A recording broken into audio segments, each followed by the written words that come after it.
En el otoño de 1891, Jacinta Robles llegó al rancho del Apache Mudo con una carta cosida en la falda, el nombre manchado y ninguna puerta abierta detrás de ella.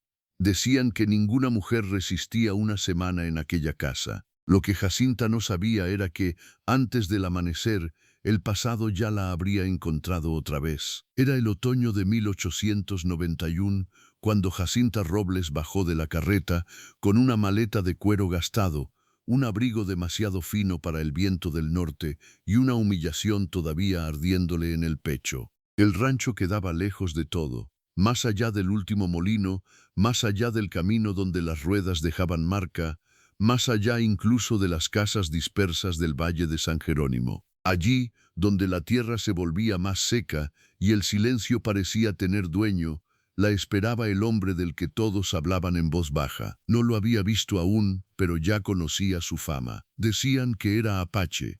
Decían que no hablaba una sola palabra desde hacía años. Decían que vivía con 4 niños en una casa demasiado grande para tanto silencio.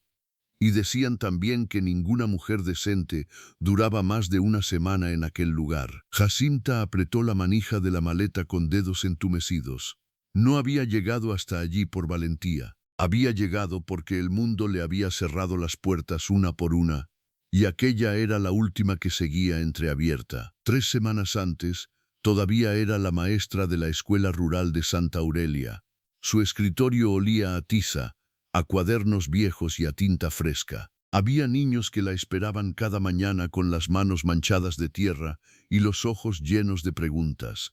Jacinta, con sus 27 años y su letra firme, creía todavía que enseñar a leer era una forma de ordenar el caos del mundo. No tenía riquezas, no tenía familia cercana, no tenía un apellido importante que la protegiera, pero tenía su empleo, su reputación limpia y la pequeña dignidad de ganarse el pan sin deberle nada a nadie. Todo eso se vino abajo en una sola tarde. La carta había llegado doblada en 4, sin remitente visible, con el sello roto y una mancha de barro en una esquina. Se la entregó Tomás, el hijo del cartero, mientras los niños recitaban en voz alta las capitales de los estados. Jacinta la guardó sin leerla en el cajón del escritorio. Lo que no sabía era que el destino ya había comenzado a moverse dentro de aquel sobre. Al terminar la jornada, cuando el sol caía inclinado sobre las ventanas de la escuela, abrió la carta sola. Apenas leyó las primeras líneas, sintió que el suelo se hundía bajo sus pies. No era una carta de amor, no era una deuda, no era un saludo del pasado, era una advertencia. La letra era apresurada, nerviosa, como escrita por alguien que temía ser descubierto. Decía que su nombre estaba siendo usado en una acusación que todavía no se había hecho pública. Decía que el nuevo inspector escolar, don Leandro Baeza, pensaba responsabilizarla por la desaparición de unos libros y por un supuesto desvío de fondos de la escuela. Decía también algo peor, que había testigos preparados para jurar que Jacinta mantenía correspondencia impropia con hombres del norte y que su conducta no era adecuada para seguir enseñando a niños. Jacinta leyó la carta 3 veces, sin comprender del todo. Luego la dobló con manos heladas y la guardó dentro del forro de su falda, como si esconder el papel pudiera contener la desgracia. Al día siguiente entendió que la advertencia era verdadera. Don Leandro llegó a la escuela con el comisario, con 2 miembros de la junta y con esa expresión satisfecha que tienen algunos hombres cuando creen que van a destruir a una mujer sin encontrar resistencia. Hablaron de faltantes, hablaron de irregularidades, hablaron de moral. Siempre hablaban de moral cuando querían ensuciar a alguien sin decir el verdadero motivo. Jacinta intentó defenderse, pidió revisar las cuentas, pidió tiempo, pidió que al menos le permitieran leer la denuncia completa, pero nadie la escuchó de verdad. El comisario evitaba mirarla a los ojos. Los hombres de la junta se aclaraban la garganta como si el asunto ya estuviera resuelto, y el inspector, con voz sedosa y cruel, pronunció la frase que terminó de arruinarlo todo. Una maestra sin honra no puede enseñar virtud. No hubo juicio, no hubo prueba, no hubo misericordia. La expulsaron esa misma tarde. Le dieron 1 hora para recoger sus cosas. Los niños fueron enviados a casa antes de tiempo. Una de las madres, doña Ramona, la miró desde la puerta con lástima, pero no se acercó. Nadie quería quedar del lado de una mujer señalada. Así funcionaban los pueblos pequeños.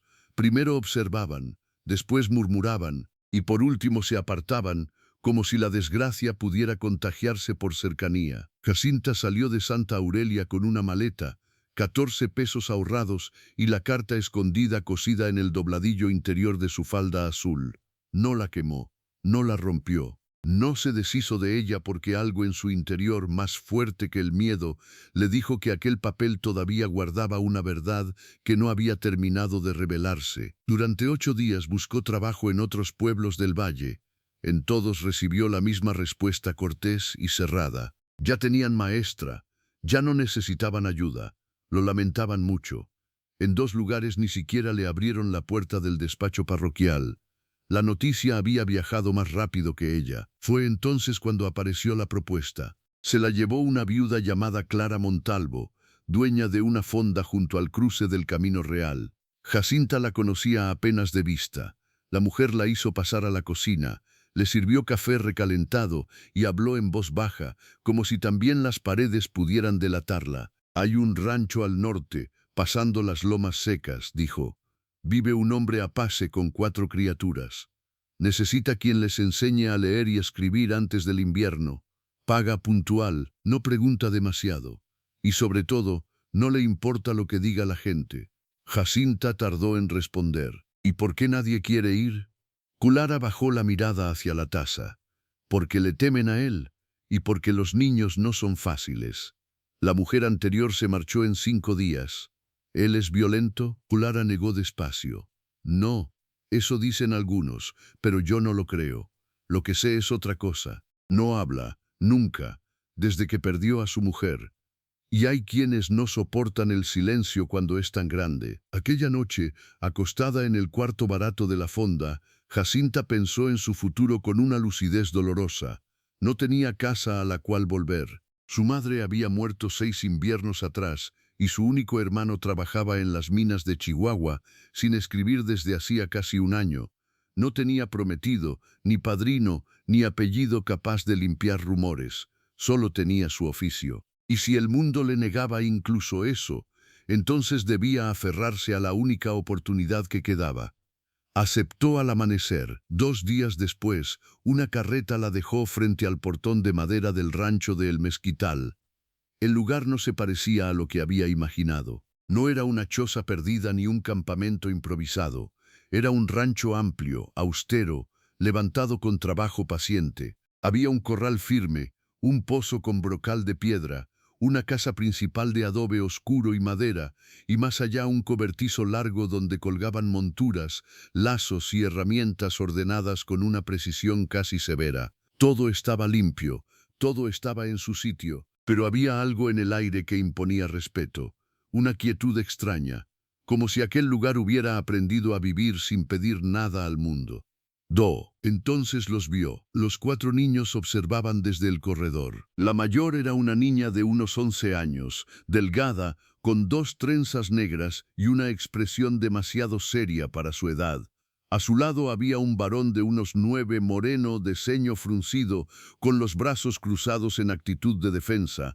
Más atrás asomaban 2 pequeños, una niña de 6 años abrazando una muñeca de trapo y un niño de no más de 4, descalzo, escondido tras la falda de su hermana mayor. Ninguno sonreía, ninguno se movía. Solo la miraban como si intentaran decidir, desde el primer segundo, si aquella mujer traía peligro o refugio. Jacinta habría querido acercarse con dulzura, decir su nombre, preguntar el de ellos, ofrecer una sonrisa tranquila. Pero antes de que pudiera hacerlo, sintió una presencia a su espalda.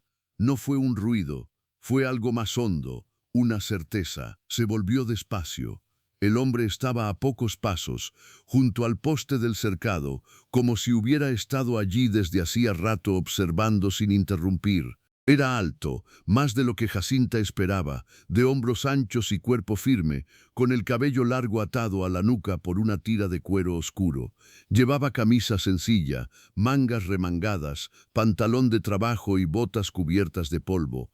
En su rostro había cicatrices viejas, finas, casi borradas por el tiempo, pero lo que más impresionaba no eran las cicatrices ni la altura, eran los ojos, serenos, profundos, imposibles de leer en un solo vistazo. No había dureza gratuita en su mirada, tampoco calidez inmediata, era otra cosa, una vigilancia contenida, la clase de mirada de un hombre que había sufrido demasiado para regalar confianza deprisa. Jacinta entendió sin que nadie se lo dijera que aquel era él, el apache mudo del que hablaban en el valle. El hombre a cuya casa había llegado con una carta escondida, una reputación rota y una necesidad que ya no podía disimular. Él no hizo ademán de saludar con la voz, solo inclinó levemente la cabeza, miró la maleta, luego a los niños y finalmente a ella. Después levantó una mano y señaló la puerta de la casa, como si dijera, sin una sola palabra, que ya había cruzado el umbral de una historia de la que todavía no entendía nada. Jacinta tardó apenas un segundo en comprender el gesto, pero ese segundo le bastó para sentir que algo dentro de ella se tensaba como una cuerda demasiado usada. Aquel hombre no había pronunciado una sola palabra y sin embargo había dicho lo suficiente, la invitaba a entrar. O tal vez no era una invitación, tal vez era una regla. Tomó la maleta otra vez, sintiendo el cuero áspero en la palma, y avanzó hacia la casa con pasos medidos. Los 4 niños no se apartaron enseguida. La mayor fue la primera en reaccionar. Tomó al pequeño de la mano y lo hizo retroceder con una firmeza silenciosa que no correspondía a una niña de 11 años. El varón de ceño duro siguió allí un instante más, mirándola como si quisiera demostrar que no pensaba temerle, pero al final también cedió y subió al corredor. Solo la pequeña de la muñeca continuó observándola con una mezcla de miedo y curiosidad tan transparente que a Jacinta le dolió el pecho. La puerta principal estaba abierta. Al cruzar el umbral, un olor tibio a leña, maíz cocido y jabón casero la envolvió de inmediato. No era una casa lujosa, pero sí una casa cuidada. Había una mesa larga de madera gruesa en el centro, 6 sillas desiguales, una alacena cerrada con pestillo, una repisa con platos de barro perfectamente alineados y, al fondo, una hornilla todavía caliente. Cerca de la ventana había un estante bajo con 3 cuadernos, un abecedario hecho a mano sobre una tabla y una caja de tizas envuelta en tela. Aquel detalle la sorprendió, así que alguien había intentado enseñarles antes. O quizás él mismo. Dejó la maleta junto a la pared y volvió la vista hacia el hombre, que acababa de entrar detrás de ella sin hacer ruido. La cercanía le permitió verlo mejor. Tendría unos 35 años, tal vez un poco más. Llevaba en las manos las huellas del trabajo duro, nudillos marcados, dedos anchos, pequeñas cicatrices blancas. En el cuello, bajo la camisa abierta, asomaba un cordón de cuero con una pieza tallada que Jacinta no alcanzó a distinguir. Él se acercó a la mesa, tomó un pequeño cuaderno y un lápiz corto, gastado en la punta, y escribió algo con movimientos firmes. Luego giró el cuaderno hacia ella. «Me llamo Elías Nawa». Jacinta alzó la vista de inmediato. No esperaba un nombre así. Elías, bíblico y sereno. Nawa, breve, grave, con eco de tierra y linaje. Él escribió otra línea. «No hablo, pero entiendo todo». Después la miró, esperando. Jacinta sintió por primera vez desde su llegada que el miedo se aflojaba apenas. No era calidez, todavía no, pero sí una forma de orden, una posibilidad de entenderse. «O Jacinta Robles», dijo en voz baja, como si en aquella casa el sonido debiera entrar con cuidado. «Gracias por recibirme». Los ojos de Elías se detuvieron un instante en su rostro, como si evaluara no solo las palabras, sino el modo en que las decía. Luego escribió otra vez: «Los niños comen al caer el sol, se levantan antes del amanecer, no les gusta la gente nueva».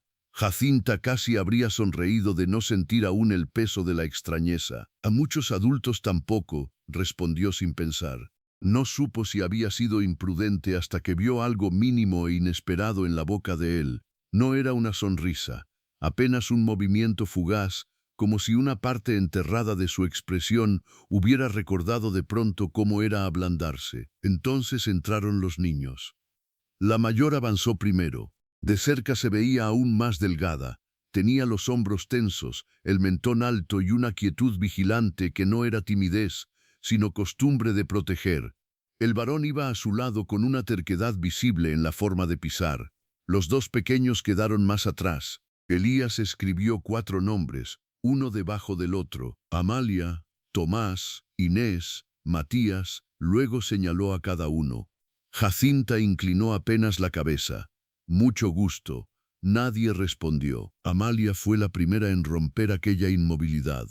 No habló al padre, sino a ella. La otra señora también dijo eso. Su voz era clara, pero seca, sin insolencia abierta. Solo una dureza precoz que Jacinta reconoció enseguida, la de los niños que ya aprendieron a desconfiar antes de tiempo. Entonces espero encontrar una forma mejor de empezar, dijo Jacinta. Tomás soltó una especie de resoplido. También dijo eso. La pequeña Inés apretó más fuerte la muñeca de trapo. Matías, escondido a medias detrás de la falda de Amalia, seguía mirándola como si no terminara de decidir si era real. Elías escribió una sola frase y la mostró a sus hijos. Basta. No había violencia en aquella palabra, pero sí autoridad. Los niños guardaron silencio de inmediato. Jacinta observó la escena con atención. No había temor ciego en ellos. Había obediencia nacida del hábito y, más profundamente, de la certeza de que aquel hombre no usaba su fuerza para humillar. Esa diferencia ella la conocía bien. A la mañana siguiente pensó, empezaría de verdad la prueba, pero esa no sería la única. El resto de la tarde transcurrió con una calma tensa. Amalia puso la mesa sin que nadie se lo pidiera. Tomás trajo agua del pozo con movimientos rápidos, como si quisiera demostrar que no necesitaba ayuda. Inés acomodó cucharas. Matías se sentó en el suelo junto a la pared y comenzó a empujar un caballito de madera, sin dejar de mirar a Jacinta cada pocos segundos. Ella se ofreció a ayudar con la cena, pero Elías negó con la cabeza y señaló una olla ya preparada. Después escribió: «Hoy descanse, mañana veremos». Aquella frase tan simple la desconcertó. Hacía semanas que nadie le decía que descansara. Desde que la expulsaron de la escuela, todo habían sido puertas cerradas, miradas de sospecha, pasos apresurados para escapar del escándalo que la seguía. Nadie le había concedido el beneficio de detenerse, ni siquiera por humanidad. Y sin embargo, en la casa del hombre que todos llamaban temido, había recibido esa pequeña indulgencia sin tener que mendigarla. Cenaron en silencio. No era un silencio vacío. Era un silencio lleno de pequeños sonidos concretos, la cuchara de Tomás golpeando apenas el plato, el crujido de la leña en la hornilla, el viento rozando la ventana, la respiración algo cansada de Inés al final del día. Jacinta comió despacio, tratando de no parecer incómoda. La sopa era sencilla pero caliente y bien hecha. Había verduras, algo de carne deshebrada y tortillas recién calentadas. Amalia servía a los pequeños con movimientos exactos. Elías vigilaba sin rigidez, atento a todo. Cuando Matías dejó caer la cuchara, fue él quien la recogió. Cuando Inés derramó un poco de caldo, fue él quien acercó un trapo. No hubo regaños, no hubo aspavientos, solo una eficacia serena que, por alguna razón, conmovió a Jacinta más de lo que debía. Lo que ella no sabía era que los niños también la estaban observando con la misma intensidad. Al terminar, Amalia llevó a los pequeños a lavarse. Tomás salió al corredor con el gesto hosco de quien necesita aire. Elías tomó otra vez el cuaderno. Su cuarto está al fondo, junto a la ventana del este. Hizo una pausa y añadió: «Si necesita cerrar con llave, la hay». Jacinta levantó la vista, sorprendida. No era una ofensa, no sonaba a frialdad, sonaba a consideración. «Gracias», dijo otra vez. Él la sostuvo con la mirada apenas un segundo más de lo necesario. Luego escribió: «Aquí nadie entra sin permiso». Esa frase cayó dentro de ella con un peso extraño. porque de pronto comprendió que no solo le ofrecía un cuarto, le estaba ofreciendo algo que el mundo le había quitado 3 semanas atrás, un margen de seguridad. Su habitación era pequeña pero limpia. Había un catre firme, una colcha gruesa, una palangana con agua fresca, una silla junto a la ventana y un baúl vacío a los pies de la cama. Sobre la pared colgaba una cruz modesta de madera oscura. Jacinta dejó la maleta en el suelo y pasó los dedos por la manta como si necesitara comprobar que todo aquello existía de verdad. La luz del atardecer entraba oblicua, dorando el borde del catre. Desde la ventana se veía el pozo, parte del corral y más allá, la línea seca de los mezquites estremecidos por el viento. Un lugar austero, lejos de todo. Tal vez, precisamente por eso, protegido, se sentó por fin. Y entonces el cansancio la alcanzó. No el cansancio del cuerpo, el otro, el que se acumula cuando una mujer ha tenido que defender sola su nombre ante hombres ya decididos a no creerle, el que queda después de caminar pueblo tras pueblo con la vergüenza ajena pegada a la ropa, el que nace cuando la dignidad todavía está viva, pero golpeada. Jacinta se quitó los zapatos con lentitud. Luego abrió la maleta, sacó 2 vestidos, un cepillo, un cuaderno propio, una estampita de la Virgen y el pequeño costurero de su madre. Dudó un momento antes de meter la mano bajo el doble forro interior de la falda azul que llevaba doblada al fondo. La carta seguía allí, la tocó apenas con la punta de los dedos, como si el papel pudiera quemarla. Durante un instante pensó en romperla de una vez, en dejar que aquel secreto terminara allí, en aquella habitación silenciosa, lejos del inspector Leandro Baeza y de todos los ojos que la habían juzgado. Pero no pudo. Algo en esas líneas seguía latiendo como una amenaza no resuelta. Si la acusación había sido preparada, si alguien había movido piezas antes de que ella siquiera sospechara, entonces todavía había una verdad oculta, y hasta no verla completa no podría descansar de verdad. Guardó la falda otra vez y cerró la maleta con manos cuidadosas. Fue entonces cuando escuchó el golpe, no en su puerta, en la ventana. Se volvió de inmediato. Matías estaba del otro lado del vidrio, apoyado apenas en el marco, mirándola con unos ojos inmensos y oscuros que no sabían esconder nada.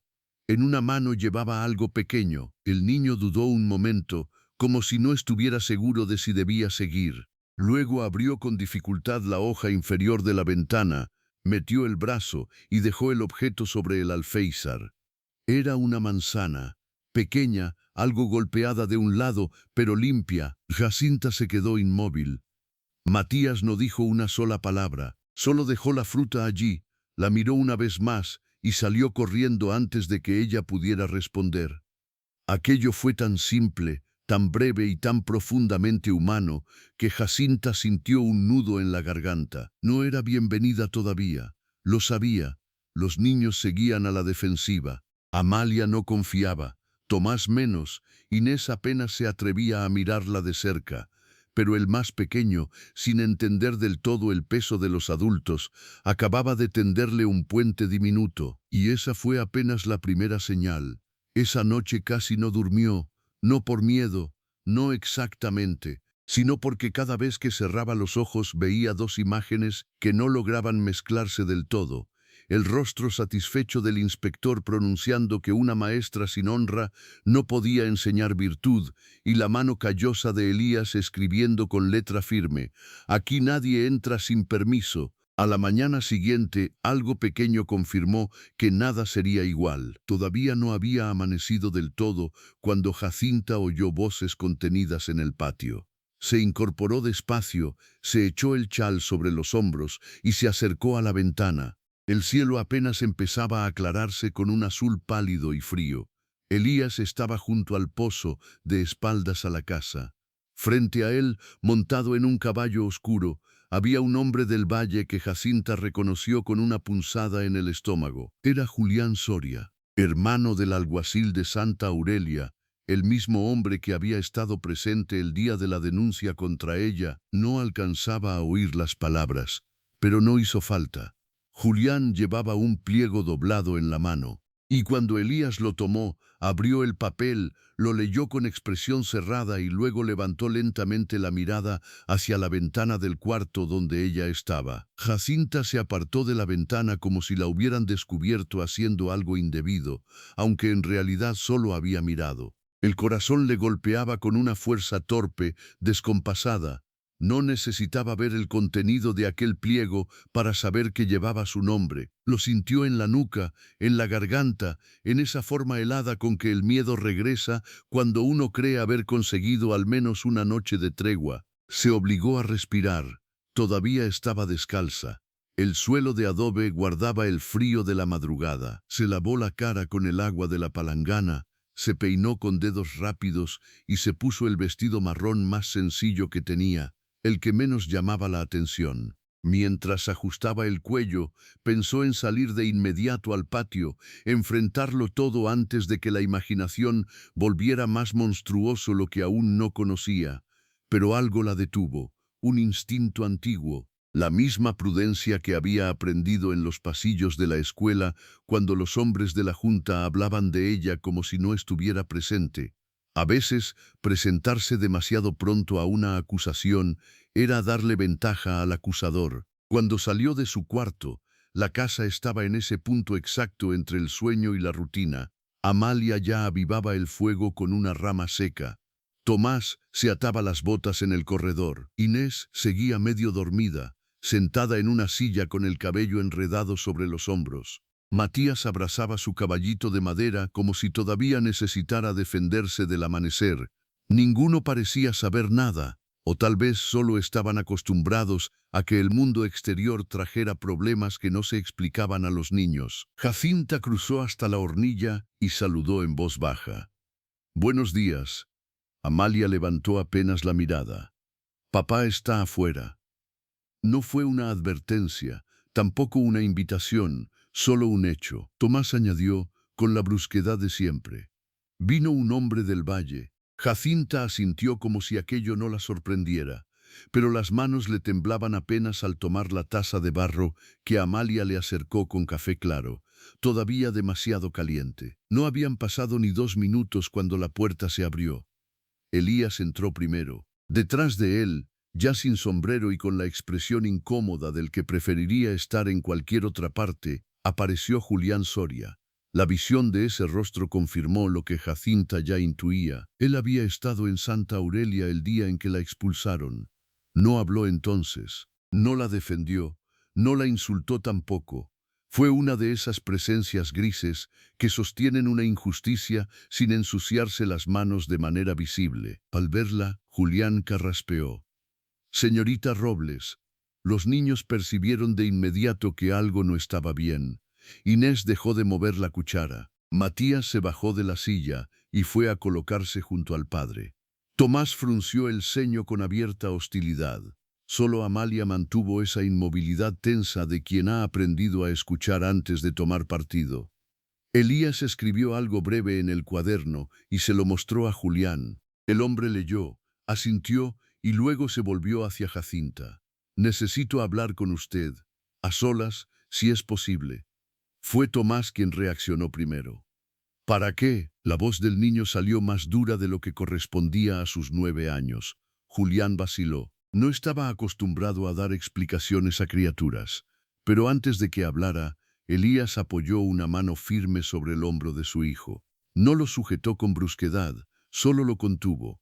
Después escribió otra vez, «En la mesa, aquí». Julián leyó y tragó saliva. «Como prefiera». Eso también lo notó Jacinta. El hombre no discutía las decisiones de Elías dentro de aquella casa, y no era solo por cortesía. Había algo más, un respeto cauteloso, tal vez incluso una deuda antigua. Lo que ella no sabía era cuál. Se sentaron. Elías quedó a un lado, no frente a ella ni frente a Julián, sino en un ángulo desde el cual podía ver a ambos. Los niños no fueron expulsados de la escena. Amalia llevó a Inés y a Matías al corredor con cualquier pretexto, pero ninguno se alejó demasiado. Tomás permaneció cerca de la puerta, tieso como un alambre. Julián desplegó el pliego. «Traigo esto por orden del inspector Leandro Baeza». Jacinta sintió que la sangre le bajaba del rostro, pero sostuvo la mirada. Entonces dígalo de una vez. Julián pareció agradecer aquella firmeza, o quizá le dolió un poco más, porque dejaba menos espacio para fingir neutralidad. Es una notificación formal.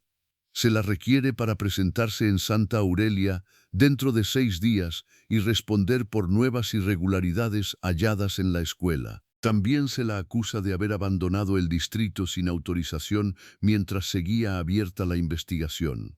Tomás dio un paso hacia adelante. ¿La quieren llevar? Nadie respondió de inmediato.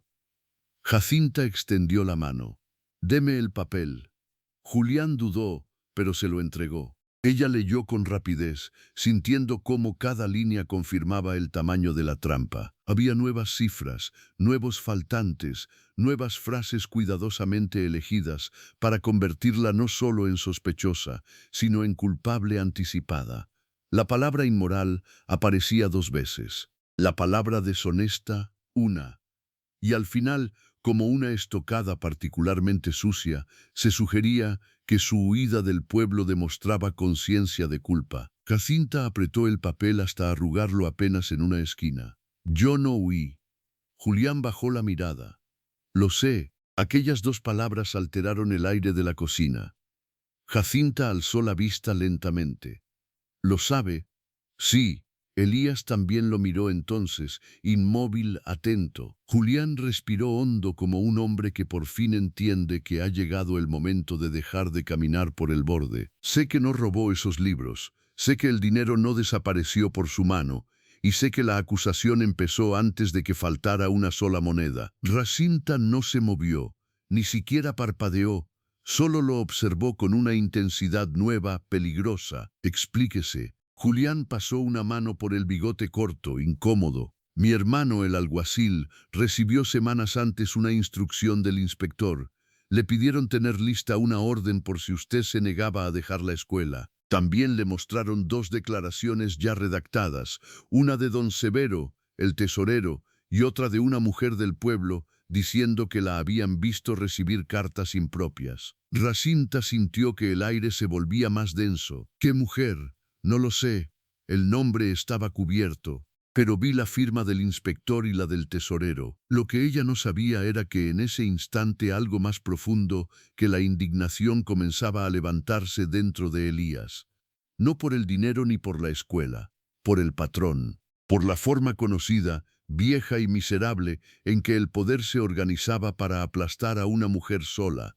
Jacinta dejó el papel sobre la mesa. Si sabía todo eso, ¿por qué no habló entonces? La pregunta cayó con toda su justicia. Julián la recibió de frente. «Porque fui cobarde». No intentó adornarla. No dijo que temía perder el empleo. No dijo que tenía familia. No dijo que el inspector era hombre influyente. Todo eso podía ser cierto, pero no anulaba la verdad principal. «Y porque pensé que no serviría de nada», añadió después, «creí que ya estaba decidido». Amalia, desde el corredor, soltó una frase inesperada. «Eso dicen siempre los que no ayudan». Nadie la reprendió. Julián asintió con tristeza. «Tienes razón». Hubo un silencio largo. El fuego crepitó en la hornilla. Afuera, un caballo resopló junto al pozo. Y entonces Jacinta entendió algo que no había considerado.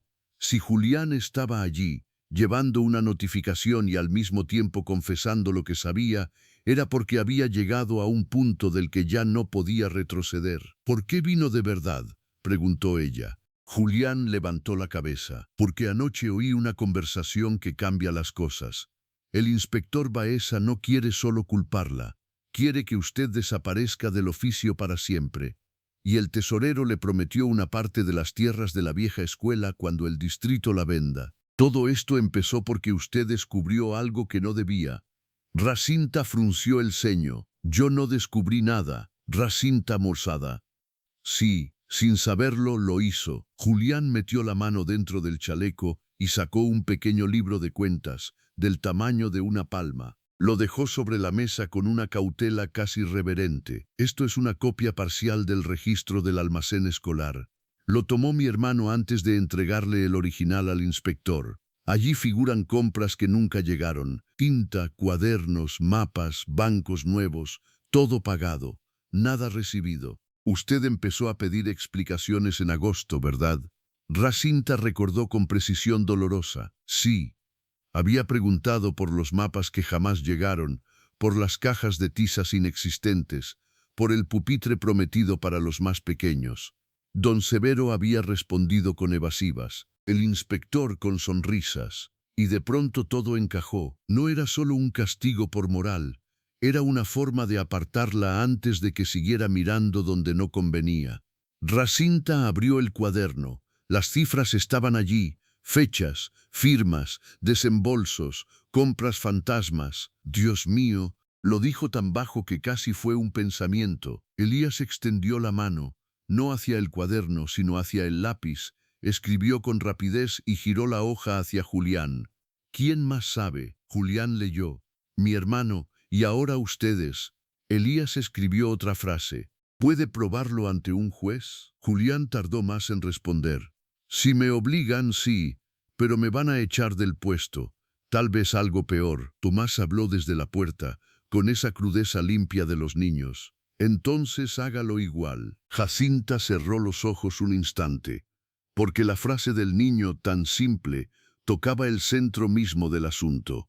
La justicia siempre parecía depender del sacrificio de alguien que ya tenía poco, pero la verdadera prueba todavía no había comenzado. Julián se inclinó hacia adelante. ¿Hay algo más? El inspector cree que usted guarda una carta. La carta que recibió el día antes de la denuncia. Jacinta sintió un golpe seco en el pecho. ¿Cómo lo sabe? Porque lo oí decirlo. Alguien dentro del pueblo le escribió para advertirla, y Baeza está desesperado por encontrar a esa persona. Cree que en esa carta hay nombres. Ella no respondió, no podía. El silencio fue respuesta suficiente. Julián comprendió, entonces sí la tiene. Elías no la miró. No de inmediato. Respetó ese instante como quien entiende que hay puertas que solo se abren si no se las empuja. Pero algo en la cocina había cambiado. Ya no era solo una mujer escondida en un rancho remoto. Ahora era una testigo, y tal vez la pieza que podía romper una red de mentiras más grande de lo que parecía. Jacinta se puso de pie lentamente. Esperen aquí. Fue hasta su cuarto con el corazón latiéndole en las sienes. Cerró la puerta, abrió la maleta y sacó la falda azul del fondo. Sus dedos encontraron el doblez cosido. Descosieron el borde con la punta de una horquilla y extrajeron el sobre ya gastado por los días. La letra seguía siendo la misma, rápida, temblorosa, urgente. Se quedó mirándolo un instante. Si mostraba aquella carta, ya no habría vuelta atrás. Volvió a la cocina, la dejó sobre la mesa. Nadie habló durante varios segundos. Julián la reconoció de inmediato por el sello del almacén municipal reutilizado al revés. Elías observó el sobre, luego a Jacinta, y en esa mirada no hubo curiosidad invasiva, hubo algo más raro, respeto por el costo de aquel gesto. Jacinta abrió la carta y leyó en voz alta. Cada palabra sonó más grave que la primera vez. Ya no era el aviso confuso de una desgracia inminente, ahora era una prueba de premeditación. Mencionaba la denuncia antes de que existiera, mencionaba al tesorero y al inspector. Y al final, casi escondida, aparecía una frase que Jacinta no había comprendido del todo en su momento. No confíe en la Junta. Ya vendieron el terreno del patio trasero y necesitan que usted firme el inventario final sin revisarlo. Julián soltó el aire entre los dientes. Ahí está. Elías escribió otra línea. No volverá sola. Jacinta levantó la vista. Él sostuvo el cuaderno con firmeza. No volverá sola. Algo había cambiado, algo nítido. Ya no era solo el hombre silencioso que le ofrecía un cuarto con llave. Era un muro, uno sereno, contenido, pero imposible de mover una vez que había decidido dónde ponerse. Julián asintió despacio. Si usted se presenta con esta carta, con el libro de cuentas y con 2 testigos, Baeza va a tener problemas. Jacinta miró el papel, luego a los niños, luego a Elías. Por primera vez en mucho tiempo, el miedo no era lo único que sentía. También sintió otra cosa, la forma pequeña y peligrosa de la esperanza. La esperanza, sin embargo, no llegó limpia.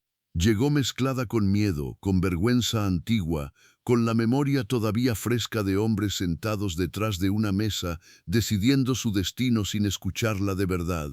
Jacinta se quedó de pie junto a la mesa, con la carta abierta entre los dedos y el pulso todavía desordenado. Afuera, el viento comenzaba a levantar polvo en el patio. Dentro de la casa, nadie parecía moverse, pero algo en el aire ya no era el mismo silencio de la víspera. Era otra cosa, una tensión viva, como si todos hubieran comprendido al mismo tiempo que el peligro no estaba lejos en Santa Aurelia. El peligro ya había encontrado el camino hasta el rancho. Julián fue el primero en hablar. No puedo quedarme mucho tiempo. Si me retraso, van a hacer preguntas. Elías tomó el lápiz y escribió con rapidez. ¿Cuándo esperan verla? En 6 días. Pero si el inspector sospecha que ya leyó la notificación, podría adelantar algo. Julián tragó saliva. Baeza no es un hombre paciente cuando siente que pierde el control. Tomás se acercó un paso más a la mesa. ¿Va a venir aquí? La pregunta del niño era directa, sin adornos. Nadie quiso responder demasiado rápido, porque todos pensaron lo mismo. Sí podía. Jacinta miró la carta otra vez. La letra temblorosa, la advertencia, la alusión al terreno vendido a escondidas. Cada línea parecía más grave a la luz de lo que ahora sabían. Lo que ella no había entendido del todo cuando huyó de Santa Aurelia se revelaba por fin con una claridad brutal. No querían solo mancharla, querían usarla. Necesitaban su firma, su silencio o su caída. Cualquiera de las 3 cosas les servía. Elías apoyó una mano sobre la mesa y escribió otra pregunta. ¿Quién escribió la carta? Jacinta cerró los ojos apenas un instante. No lo sé, pero mientras lo decía, una imagen comenzó a moverse en su memoria. Una mujer de manos delgadas, un delantal gris, el olor a cera y a papel húmedo en la oficina contigua al salón, y sobre todo, una voz baja que una vez, semanas atrás, le había dicho algo que entonces pareció casual. Tenga cuidado con lo que firma, señorita Robles. Aquí las cuentas nunca llegan solas. Jacinta abrió los ojos. Tal vez sí lo sepa. Todos la miraron. Había una escribiente en la oficina del distrito. Se llamaba Elisa Montoro. Viuda. Llevaba los registros menores, copiaba actas, archivaba recibos. Nunca hablaba de más, pero una vez me advirtió, sin hacerlo de frente. Yo pensé que solo era prudencia. Julián frunció el ceño. Elisa dejó el puesto hace 2 semanas. ¿La echaron? No. Dijeron que se fue con una hermana enferma a Durango. Pero ahora que lo pienso, Julián bajó la mirada al cuaderno de cuentas. Pudo haber salido antes de que la obligaran a callar. Amalia, que había permanecido en silencio junto al corredor, habló entonces con una gravedad impropia de sus 11 años. Si esa señora les tenía miedo, no va a querer volver a hablar. Jacinta volvió la cabeza hacia ella. La niña tenía razón, una verdad tan simple que dolía. No, dijo. Quizá no quiera. Elías escribió de nuevo, pero tal vez sí quiera que esto termine. Hubo un silencio breve. Jacinta leyó la frase y sintió algo extraño en el pecho. No era una promesa desmedida, no era una frase heroica, era algo más sólido, más útil. La posibilidad de actuar sin ruido, con paciencia, con pasos concretos. Julián se puso de pie. Hay una diligencia que pasa por el cruce de las lomas dentro de 3 días. Va hacia el sur y luego gira rumbo a Durango. Si Elisa salió de verdad hacia allá, todavía podrían alcanzarla en la posta de San Mateo o en la posada del Puente Seco. Las mujeres solas no viajan rápido. Tomás miró a su padre. ¿Tú vas a ir? No fue una pregunta. Elías no respondió enseguida. Escribió con calma, como si cada palabra debiera quedar decidida antes de existir. Iré yo, y ella si quiere. Jacinta leyó aquello y sintió que el suelo se movía apenas bajo sus pies. Quería, sí, pero querer no era lo mismo que atreverse. Volver al camino era exponerse. Salir del rancho significaba dejar atrás, aunque fuera por unas horas, el único lugar donde en semanas había podido dormir con la puerta cerrada y sin escuchar murmullos detrás de las paredes. Julián volvió a hablar, ahora con más urgencia. No conviene que esperen demasiado. Si Baeza sospecha de Elisa, mandará a buscarla. Y si encuentra primero a su hermano o al tesorero, no terminó la frase. No hacía falta. Jacinta dobló despacio la carta y la guardó dentro de su cuaderno. Luego alzó la vista. Entonces iremos. Tomás sonrió apenas. Fue una sonrisa fugaz, casi feroz, como si aquella decisión confirmara algo importante sobre ella.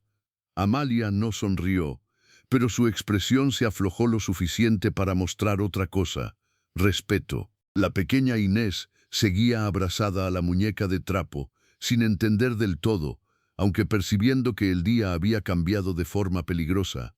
Matías se pegó más a la pierna de su padre. Julián se acomodó el sombrero. «Debo irme». Antes de salir, miró a Jacinta con una mezcla de vergüenza y determinación. «No le pido perdón otra vez. Ya sé que no alcanza.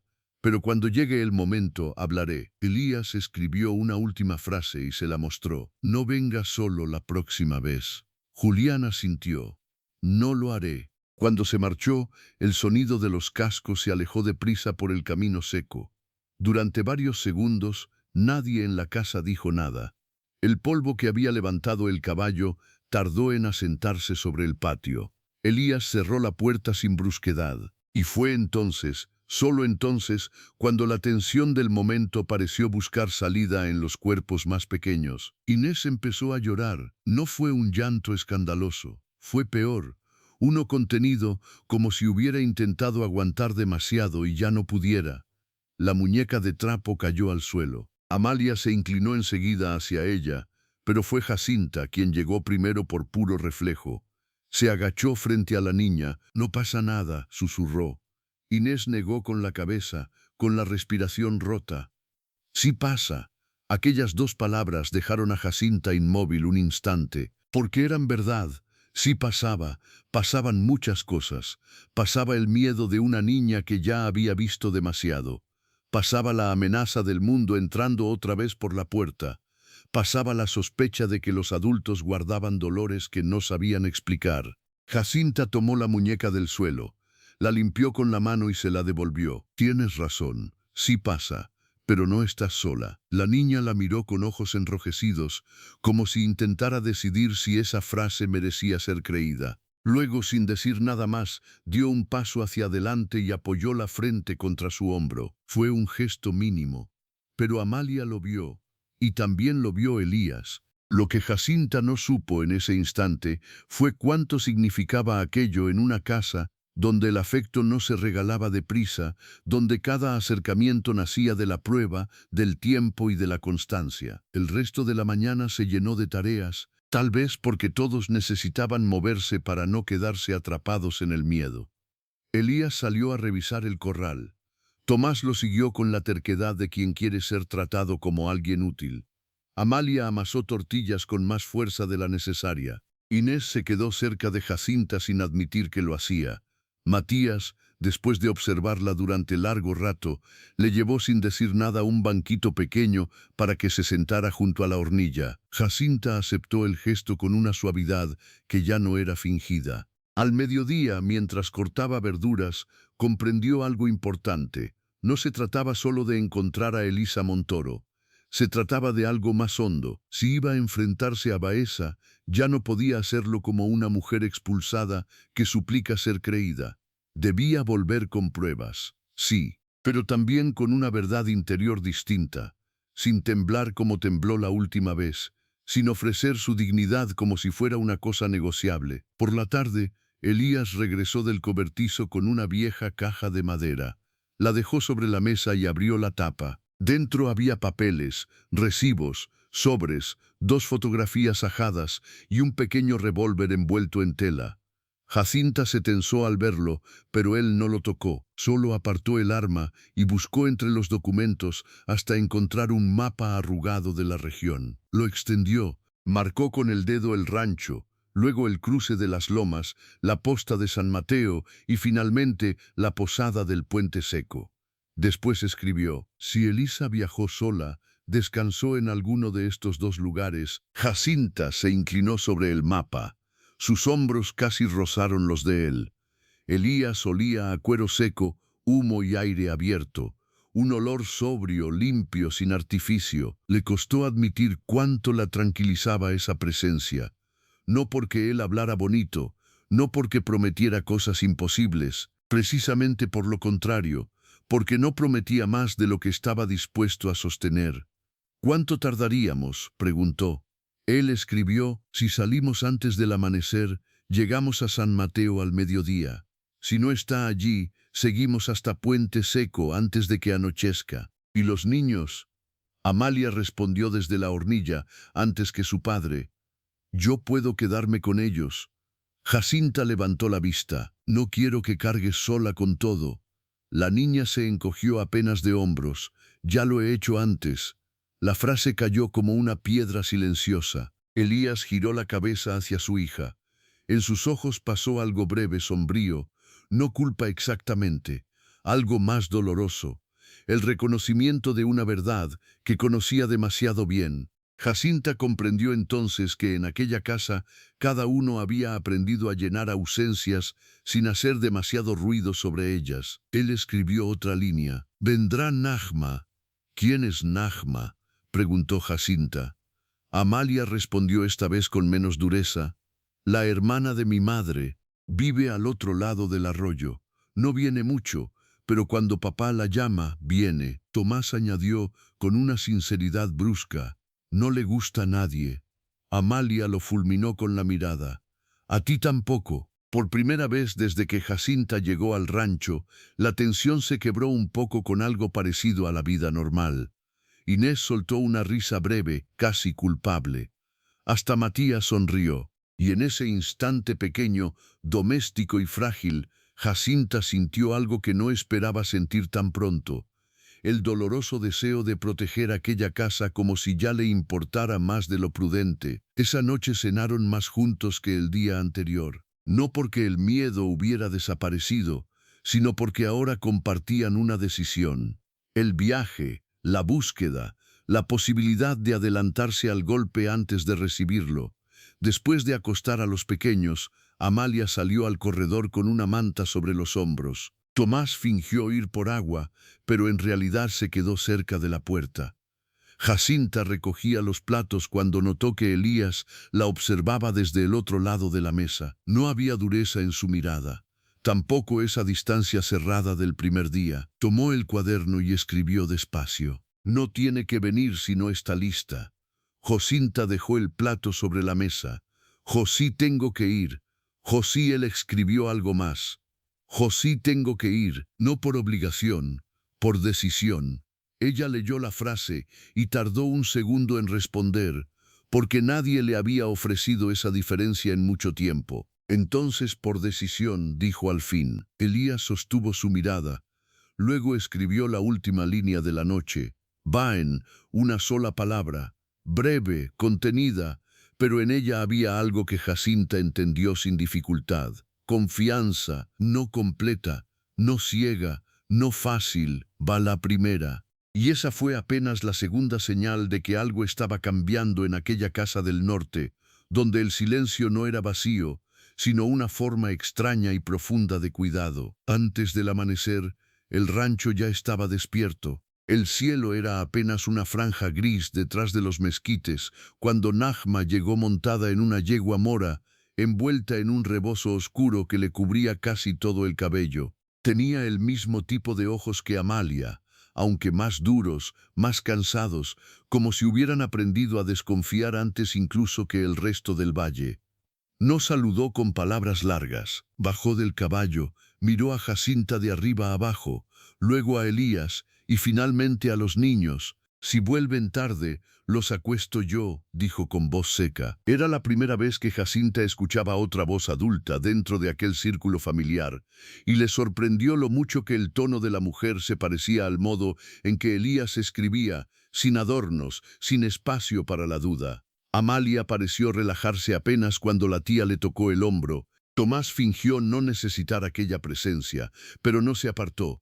Inés corrió a abrazarla por la cintura. Matías, todavía medio dormido, se escondió detrás de la falda de su hermana. Elías ensilló los caballos en silencio. A Jacinta le correspondió una yegua alazana de paso firme y ojos tranquilos. Antes de montar, él se acercó y ajustó una de las correas de la silla que había quedado floja. No la tocó más de lo necesario, nunca lo hacía. Pero ese cuidado breve, exacto, casi invisible, volvió a decirle algo que desde su llegada solo él había sabido demostrarle sin una sola palabra. Aquí nada de ella sería tratado con descuido. Partieron cuando aún no salía el sol. El camino hacia San Mateo era largo y seco. Atravesaba lomas pedregosas, arroyos bajos y tramos donde el viento barría la tierra con tanta fuerza que parecía querer borrar toda huella humana. Durante la primera hora cabalgaron sin hablar. Jacinta no supo si agradecerlo o temerlo. En el silencio del viaje sus pensamientos se volvían más claros y más punzantes. Volvía a ver la cara del inspector Baeza, volvía a oír la frase sobre la honra, volvía a sentir la humillación de haber sido expulsada, como si su palabra no valiera nada. Pero ahora, mezclado con ese dolor, había otra cosa, una línea firme, nueva. Ya no iba hacia la derrota, iba hacia una verdad. Al salir el sol, se detuvieron junto a un arroyo angosto para que los caballos bebieran. Elías sacó de la alforja un pedazo de pan, queso duro y una manzana partida en dos. Le ofreció la mitad mayor sin mirarla demasiado tiempo. Jacinta la tomó con una gratitud callada. Gracias. Él escribió en el cuaderno pequeño que llevaba atado a la silla. Necesita fuerzas para hablar. Jacinta leyó aquello y por primera vez en muchos días sonrió de verdad.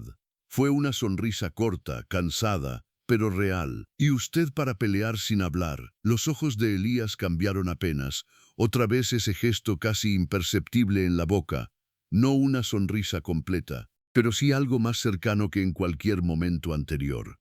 Llegaron a San Mateo poco después del mediodía. La posta era una construcción baja de adobe amarillento, con un porche de madera y 3 carros detenidos frente al corral. Un hombre gordo barría la entrada con desgano. 2 mujeres cosían a la sombra. Un muchacho dormía sobre costales de grano. Todo parecía demasiado normal para el peso que Jacinta llevaba en el pecho. Fue ella quien preguntó por Elisa Montoro. El encargado tardó unos segundos en reconocer el nombre. Después escupió a un lado y se rascó la barba. La viuda del norte, ¿verdad? Sí pasó por aquí, hace 2 días. Venía sola, casi no comió. Preguntó por la diligencia al puente seco. Jacinta sintió que el corazón le daba un vuelco. Sigue allá, si no siguió camino, sí. Se alojó en la posada de doña Bernarda. Elías no esperó más. Montó de nuevo con esa rapidez serena que no parecía apresurada y sin embargo lo estaba. Jacinta lo siguió. El camino al puente seco fue más áspero. Había tramos donde la rueda de alguna carreta vieja había roto la tierra y dejado zanjas secas. El viento soplaba de frente, pero ambos sabían que estaban cerca. Llegaron cuando la tarde empezaba a inclinarse. La posada de doña Bernarda era más grande de lo que Jacinta esperaba, con corredor ancho, paredes blanqueadas con cal y un patio donde colgaban sábanas amarillentas. Una campana pequeña sonó cuando entraron. La mujer que los recibió era robusta, de brazos fuertes y mirada rápida. No perdió tiempo en cortesías. Si vienen por la viuda, está arriba, pero no baja desde anoche. Jacinta tragó saliva. Está enferma, está asustada. Esa respuesta fue peor. Doña Bernarda los condujo a una habitación del piso alto. Tocó 2 veces.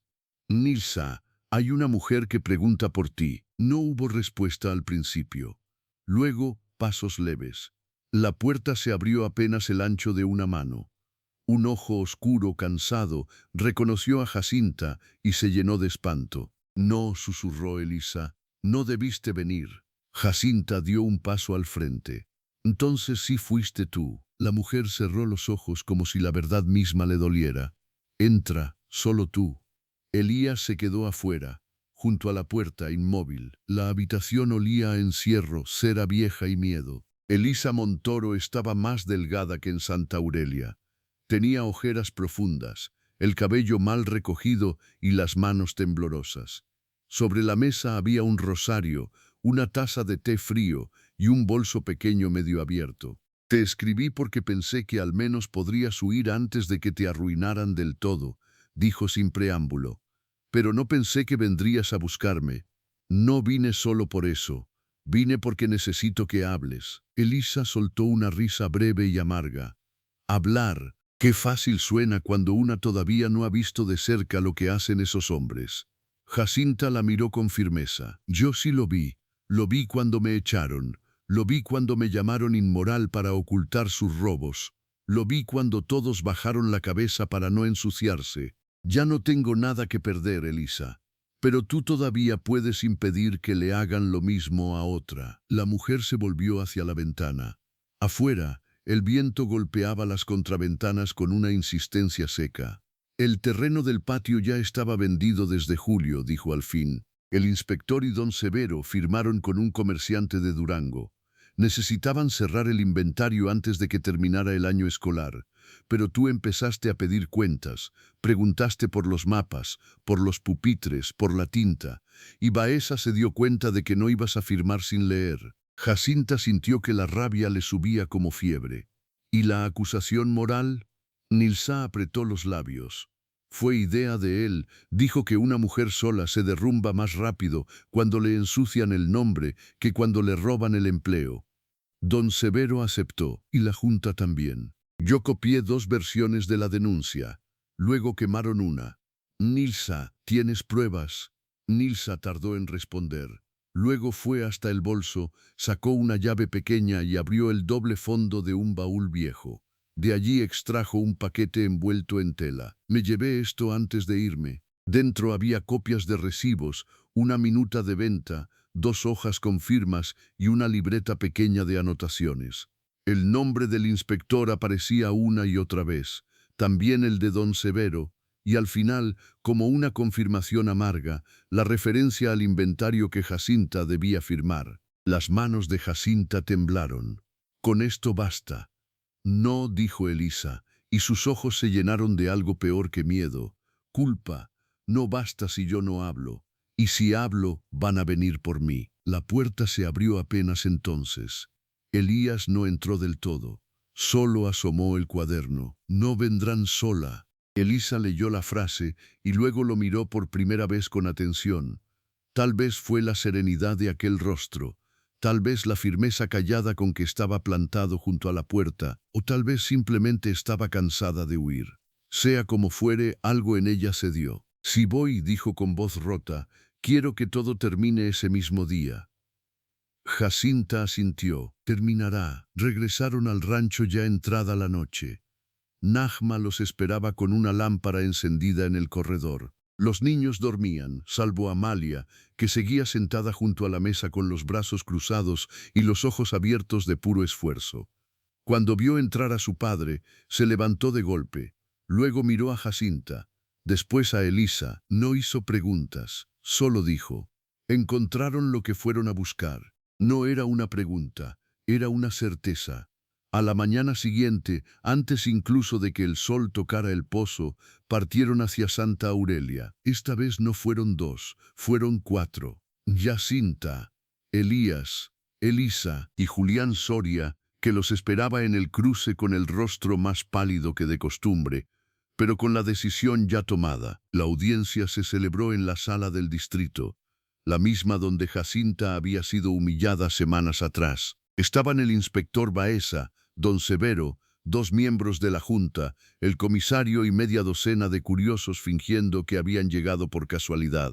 Cuando vieron entrar a Jacinta, el murmullo comenzó, pero se apagó de inmediato al ver quiénes la acompañaban. Baeza fue el primero en hablar.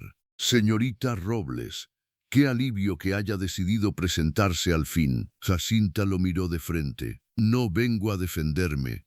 Vengo a acusarlo. El silencio cayó de golpe. Lo que ocurrió después nadie en Santa Aurelia pudo olvidarlo. Elisa habló primero. Con voz temblorosa al principio, luego cada vez más firme. Contó lo del terreno, lo de la venta, lo de las 2 versiones de la denuncia. Mostró los papeles. Julián confirmó lo de la orden preparada antes de tiempo.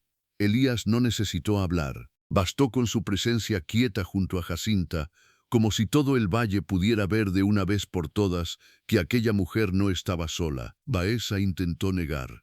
Don Severo se puso rojo, luego pálido. Uno de los miembros de la junta quiso levantarse, pero el comisario lo obligó a sentarse. Cuando Jacinta mostró la carta y luego el libro de cuentas, la sala entera comprendió que la mentira ya no podía sostenerse. Fue el propio comisario quien ordenó retener al inspector y al tesorero mientras se revisaban los documentos. Nadie protestó lo suficiente, algunos por miedo, otros porque por primera vez la verdad tenía demasiados nombres y demasiadas firmas para ser enterrada. Cuando todo terminó, Jacinta se quedó de pie en medio de la sala vacía, como si su cuerpo aún no entendiera que de verdad había terminado. El mismo lugar que la vio caer la estaba viendo levantarse. Elías se acercó entonces. No escribió. No hacía falta. Solo extendió la mano. Jacinta la tomó. Aquel gesto silencioso dijo más que 100 palabras. Las semanas siguientes trajeron lo que durante tanto tiempo había parecido imposible: reparación. El distrito anuló formalmente las acusaciones contra Jacinta Robles. La venta del terreno fue suspendida. Don Severo perdió el cargo. Baeza fue llevado a Durango para responder ante autoridades mayores. Y en Santa Aurelia, donde tantos habían callado por comodidad, empezó a correr otra clase de murmullo, el de la vergüenza. Pero la verdadera respuesta no estuvo allí, estuvo en el rancho. Jacinta volvió a El Mezquital con el nombre limpio, sí, pero también con algo más hondo, la certeza de que no deseaba marcharse. Podía haber buscado otra escuela, podía haber comenzado de nuevo en cualquier otro pueblo. Sin embargo, cada vez que imaginaba partir, veía a Inés dormida con la muñeca de trapo bajo el brazo, a Matías dejando frutas en la ventana, a Tomás fingiendo dureza cuando en realidad solo necesitaba no perder a nadie más, a Amalia sosteniendo demasiado para su edad. Y veía también a Elías de pie junto al pozo, escribiendo pocas palabras y cumpliéndolas todas. Una tarde de invierno, mientras los niños repasaban letras sobre la mesa y el viento golpeaba suave las paredes de adobe, Jacinta comprendió la verdad que llevaba tiempo creciendo en silencio. No había llegado a aquel rancho solo para esconderse. Había llegado para quedarse. Se lo dijo a Elías semanas después, al caer la noche bajo el corredor. «Podría irme», murmuró. «Ya no tengo nada que me obligue a esconderme, pero no quiero». Él la miró largo rato. Luego escribió en el cuaderno, con esa letra firme que ella ya conocía casi como una voz: «Entonces no se vaya». Jacinta sintió que el corazón le temblaba. ¿Eso es una petición? Él escribió otra línea: «Es una verdad». Y por primera vez en mucho tiempo, ella no tuvo miedo de la felicidad. Los niños fueron los primeros en entender lo que estaba cambiando. Inés empezó a buscar su mano de manera natural. Matías dejó de llevarle frutas escondidas y comenzó a sentarse directamente junto a ella. Tomás, una tarde, le pidió ayuda con una cuenta sin fingir fastidio. Pero fue Amalia quien selló de verdad aquel nuevo destino. Lo hizo una noche, mientras doblaban ropa frente al fuego. «Si te fueras ahora», dijo sin levantar la vista, «sería peor que si nunca hubieras venido». Jacinta dejó la manta sobre sus rodillas. «No me voy a ir». Amalia alzó entonces los ojos, serios, profundos, todavía prudentes. «Bien, Onalarav». Fue una palabra pequeña, pero en aquella casa las palabras pequeñas valían como promesas. Con el tiempo, Jacinta volvió a enseñar, no en la vieja escuela de Santa Aurelia, sino en el propio rancho, y luego a otros niños del valle que comenzaron a llegar cuando la historia cambió de boca. Las mismas familias que antes habían creído la infamia empezaron a enviar a sus hijos a aprender con la maestra que no se dejó destruir, y muchos de ellos al llegar veían primero a Elías en el corral, a los niños corriendo entre los mezquites, y entendían algo que el pueblo tardó demasiado en aprender. La nobleza no siempre vive donde la gente decente cree. Dicen que años después, cuando en el valle alguien hablaba de injusticias, siempre terminaba nombrando aquella historia, la de la maestra expulsada que llegó con una carta escondida al rancho del hombre silencioso, la de los 4 niños que no querían querer a nadie más y sin saberlo, volvieron a abrir la puerta, la del apache que no usó grandes discursos, pero se puso delante cuando hizo falta, y la de una mujer que dejó de pedir permiso para defender su dignidad. Porque a veces el verdadero hogar no aparece cuando la vida va bien. A veces aparece cuando todo parece perdido, cuando el nombre ha sido manchado, cuando la vergüenza ajena pesa más que la propia, cuando una puerta se cierra y otra, en medio del polvo y del silencio, se abre apenas. Y si una mujer tiene el valor de cruzarla, puede descubrir que al otro lado no la esperaba solo refugio, la esperaba una familia, la esperaba justicia. La esperaba por fin alguien capaz de verla sin querer humillarla. Y quizá por eso, muchos inviernos después, cuando alguien preguntaba a Jacinta Robles en qué momento supo que el mezquital era su hogar, ella no hablaba del juicio, ni de la carta, ni del día en que limpiaron su nombre. Sonreía apenas, y respondía que lo supo la primera noche, cuando un hombre que no podía hablar le dejó claro, sin necesidad de una sola voz, que en aquella casa nadie volvería a entrar en su vida sin permiso.